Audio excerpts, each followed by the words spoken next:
मकराना की पूर्व विधायक श्रीराम भींचर व पंचायत समिति के प्रधान सुमिता भींचर ने शुक्रवार को बोरावड़ रोड स्थित भाजपा कार्यालय में प्रेस कॉन्फ्रेंस आयोजित की। प्रधान के दादा पूर्व सैनिक पन्नाराम रेवाड़ द्वारा जमीन विवाद के चलते सीएम के नाम ज्ञापन सौंपकर प्रधान व पूर्व विधायक पर आरोप लगाए गए थे, जिनका उन्होंने खंडन किया है।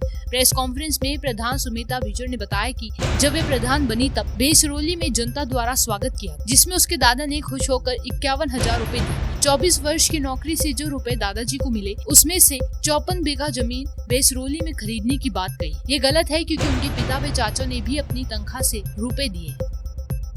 जो वीडियो जो चला है और जिसको मैंने देखा भी है, उसके अंदर मेरी जो पुत्रवधू है सुमिता भींचर जो प्रधान है, इनके दादाजी ने जो है मुख्यमंत्री जी को एक पत्र लिख कर दिया और उसमें मेरे पर यह आरोप लगाया गया है कि मुझे जो है श्रीराम भींचर और सुमिता भींचर जो है मुझे वो परेशान कर रहे हैं। इस समय जो ज़मीन वो बता रहे हैं कि ये ज़मीन मैंने जो है 24 साल तक जो है वो अपने इसकी फौज की नौकरी करके मैंने जो पैसा कमाया है उससे पैसे में से मैंने ये ज़मीन खरीदी है। जबकि हकीकत ये है कि किसी भी पिता के पुत्र जब नौकरी लगते हैं तो वो जो है पुत्र जो है अपने पिता को जो है अपनी जो भी कमाई के जो पैसे तनख्वाह के पैसे आते हैं वो अपने पिताजी को देते हैं। चाहे 10-5 साल बाद के अंदर तो चाहे वो बच्चे उनको पैसा देवे या नहीं देवे, लेकिन सर्विस लगते ही जो है अपने पुत्र जो है पिताजी को पैसा देते हैं। लेकिन आज वो कहते हैं कि मैंने ये ज़मीन जो है मुझे जो वो फौज की नौकरी से जो मुझे पैसा मिला उससे मैंने जो खरीदी है, ये बिल्कुल तथ्य गलत है। जो भी संपत्ति पिता की होती है उसके अंदर उनके जो इतने पुत्र या पुत्रियां होती है उनमें सबका हिस्सा होता है, किसी एक का नहीं है। लेकिन इन्होंने जो है ये जो 54 बीघा ज़मीन जो खरीद की बात की है, ये उनके पुत्रों के द्वारा जो तनख्वाह को पैसा मिला उसमें से जो है ये खरीदी गई है। और फिर उन्होंने सबसे बड़ी जो गलती की कि उनका जो बड़ा लड़का है राजपाल सिंह रेवाड़, उनकी कोई इस बात की जानकारी नहीं है, न उनसे कोई सलाह ली गई है। और उन्होंने जो है उनके छोटे पुत्र नरेंद्र सिंह के 2 बच्चे उनके नाम से कर दी। अगर वही करते तो या तो अपने पुत्र के नाम करते, लेकिन उन्होंने जो है अपने बच्चे के 2 पुत्र है उनके नाम से जो ये ज़मीन कर दी। और ज़मीन करने के बाद के अंदर फिर उसके बाद के जो बड़ा पुत्र है, अब जब उनको जो कोई हिस्सा नहीं मिला तो ये हकीकत सही है कि जो भी परिवार के अंदर जो होता है अगर उसको अपना हिस्सा नहीं मिलता तो उसके बाद में जो भी उसमें कानूनी कार्रवाई या प्रक्रिया जो होती है वो अपनाते हैं। तो ये जो विवाद जो ज़मीन का है ये उनके पन्नाराम जी रेवाड़ और इनके जो राजपाल सिंह रेवाड़ है उनका मामला है अंदरूनी। मेरा इसमें कोई लेन देन नहीं है, वो जाने उनका काम जाने। अब वो आज बात करते हैं कि मुझे वो डरा रहे हैं, धमका रहे हैं। मेरे घर पे आए और मेरे घर पे आकर के उन्होंने 21 लाख रुपए मांगे।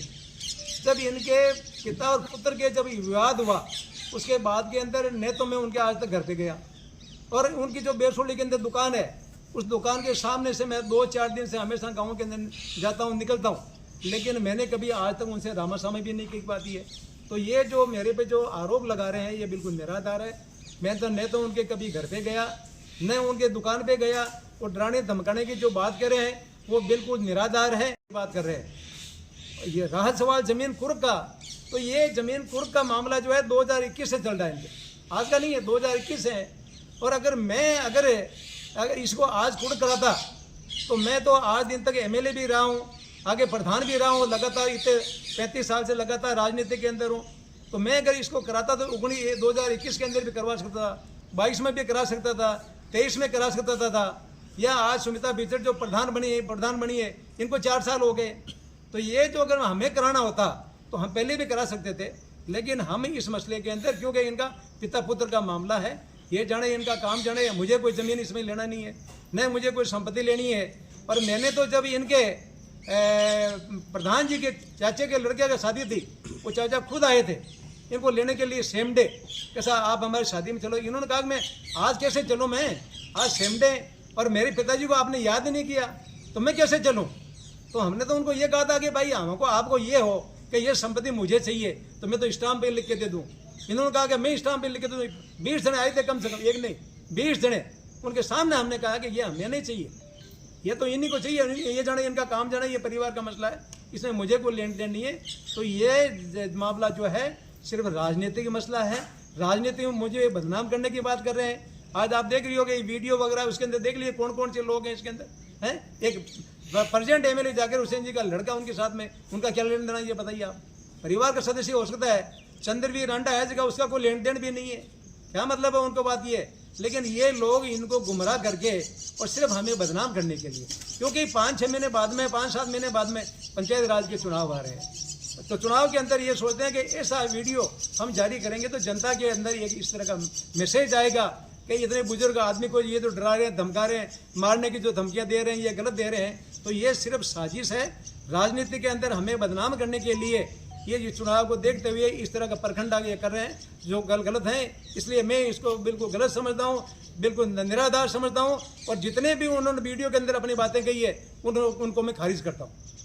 ये गिफ्टेड की थी, इसलिए हमने इसका विरोध किया था मेरे पापा जी ने। और आज तक मैंने मेरे नाम से कोई भी शिकायत मेरे दादाजी के खिलाफ नहीं की है। अगर कोई कागज़ बोलता है तो आप सब उस चीज़ को सबूत के सामने पेश कीजिए। इस प्रकार की फालतू बातें कर लोगों को गुमराह और भ्रमित कर जनता के अंदर मेरे को बदनाम करने की कोशिश की जा रही है, जिसके अंदर आज आप सभी देख ही रहे हैं कि जो वीडियो आज चल रहा है उसके अंदर बैकग्राउंड में जो लोग हैं, मेरे दादाजी को मोहरा बनाया जा रहा है। मेरे दादाजी बहुत बढ़िया है, मेरे लिए सम्मानीय है।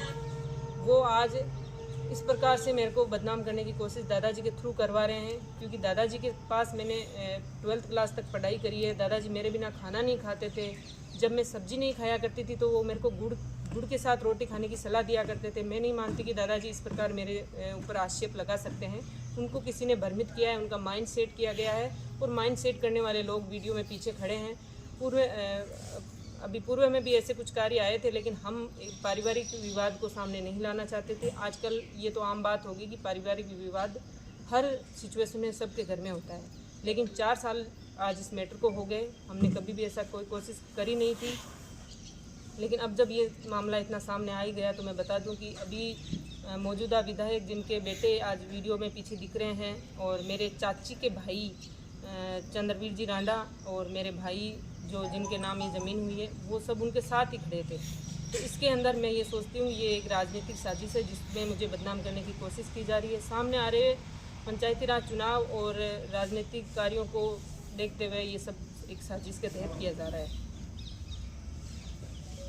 और एक बात और इसमें कही गई है कि मेरे ससुर जी ने उनसे पैसे मांगे, उस पैसे की वजह से मेरी दादी माँ का हार्ट अटैक से दौरा हो गया। तो मैं इसका खंडन इसलिए कर रही हूँ कि जब मेरी दादी एक्सपायर हुए थे तब मैं मेरे पिताजी के पास गई हुई थी अजमेर बांदर सिंदरी, और वहाँ हमें किसी ने सूचना नहीं दी कि आपकी दादी का निधन हो गया है। तो जो गांव में पड़ोसी इकट्ठे हुए रात को, उनमें से किसी ने कॉल करके बताया कि आपकी माँ नहीं रही है। तो हम रात को वहाँ से भाग के आए। दादाजी ने, चाचा जी के बच्चों ने, किसी ने हमें ये नहीं बताया। अब उनकी मौत हुई कैसे, ये भी हमारे लिए एक राज की कहानी है। उसको याद कर हमें आज भी इस चीज़ का पछतावा है कि हमारी दादी जब एक्सपायर हुई हम उनके पास नहीं रहे, और ये एक राज ही बना हुआ है अभी तक। मैं एक बात कहना चाहूँगी, सत्य कभी दावा नहीं करता कि मैं सत्य हूँ, लेकिन झूठ हमेशा दावा करता है कि मैं ही सत्य हूँ। आज दिनांक 6 तारीख को मेरे दादाजी ने मुख्यमंत्री जी को पत्र रखकर प्रेस कॉन्फ्रेंस की, जिसमें उन्होंने बताया कि मेरे द्वारा उनको परेशान किया जा रहा है, जबकि मेरी दादाजी से बात हुए 4 साल हो गए हैं। सिर्फ पार्टी का जब टिकट मिला था उस समय उनसे आशीर्वाद लेने गई थी, जिसकी फ़ोटो मेरे पास है, मैं भी आप सभी को दूँगी। मैं जब प्रधान बनी तब बेसरोली की जनता ने मुझे प्यार और सम्मान दिया, क्योंकि मैं 12वीं क्लास तक वहीं पढ़ी लिखी और दादाजी के पास ही बड़ी हुई हूँ। तो वहाँ की जनता ने जब सम्मान समारोह रखा, उसी के अंदर मुझे 50,000 रुपये दादाजी ने खुशी होकर एक लिफाफे में बंद करके दिए थे। और उन्होंने खुद ने ये रिपोर्ट, वहाँ के नांदोली के जो कड़वा साहब पत्रकार हैं, उनसे ये रिपोर्ट छपवाई थी, और उन्होंने अपनी खुशी से दिया था। उसके बाद में उन्होंने एक दावा और किया है कि उन्होंने 24 साल की नौकरी करके और जितना पैसा अर्जित किया पेंशन आके, उन्होंने जो 54 बीघा ज़मीन खरीदी थी। मैं उसी बात पर एक बात कहना चाहूँगी कि मेरी फैमिली है जो जॉइंट फैमिली है, मेरे दादाजी, चाचा जी, मेरे पापा, सब हम साथ रहते हैं, और हमारा राशन कार्ड भी अभी एक ही है, सामूहिक फैमिली है। तो उन्होंने जब ये ज़मीन ली थी तो उसमें चाचा जी ने भी पैसे लगाए थे, पिताजी ने भी पैसे लगाए थे, उसका सबूत मेरे पिताजी के पास है। और घर में बड़े होने के नाते वो ज़मीन की रजिस्ट्री मेरे दादाजी के नाम ही करवाई गई थी। उसके बाद में उन्होंने बात कही कि उसके अंदर हम लोग उनको परेशान कर रहे हैं, तो मैंने कभी भी ये दावा नहीं किया कि मुझे कोई उनमें से कुछ चाहिए। उनमें यह भी कहा गया है कि 51 लाख रुपए की आपकी तरफ से डिमांड की जा रही है। ऐसी कोई डिमांड मेरी तरफ से की नहीं गई है। आप वो जो ये बातें कर रहे हैं कि उनको परेशान किया जा रहा है, उनको डराया धमकाया जा रहा है, आप मेरी फ़ोन रिकॉर्ड कॉल डिटेल निकाल के देख लीजिए। मेरी दादाजी से 4 साल पहले तक भी बात नहीं हो रही है। आज बात हुई, अभी फ़ोन भी 4 साल हो गए, बात भी नहीं हुई कभी। मैं जब पार्टी की टिकट मिली थी तभी उनसे मिली थी और उनका आशीर्वाद लिया था। और मेरे दादाजी के 2 पुत्र हैं, जिनमें से बड़े पुत्र मेरे पिताजी राजपाल सिंह रेवार और चाचा जी हैं, जो दोनों अभी बीएसएफ में, चाचा जी बीएसएफ में हैं, पापा जी भी आर्मी से रिटायर्ड हैं। उन्होंने आज तक सामूहिक ही काम किया है, ना कि अलग है। तो उसमें से ये तो सभी समाजों का मानना है कि पिताजी की जो ज़मीन जायदाद होती है उसमें बच्चे का आधा आधा हिस्सा होता है। लेकिन मेरे दादाजी ने जो हमारी जो संपत्ति थी, जो उन्होंने बताया कि 54 बीघा, वो दादाजी की संपत्ति थी, सामूहिक संपत्ति थी। उसमें से उन्होंने चाचा जी के 2 ही लड़के और उन दोनों के नाम करवा दी। और उन्होंने ये बात बताया कि उनको अकेला छोड़ दिया गया। ये बहुत ही गलत बात है। मेरी मम्मी वहाँ मेरी दादी के एक्सपायर होने के बाद में वहीं रही थी। फिर मेरे पापा जी जब जहाँ रह रहे हैं उनकी तबीयत ख़राब हो गई, वहाँ गए, तब उन्होंने वापस आए जब तक उन्होंने 2021 के अंदर ये ज़मीन गिफ्टेड कर चुके थे।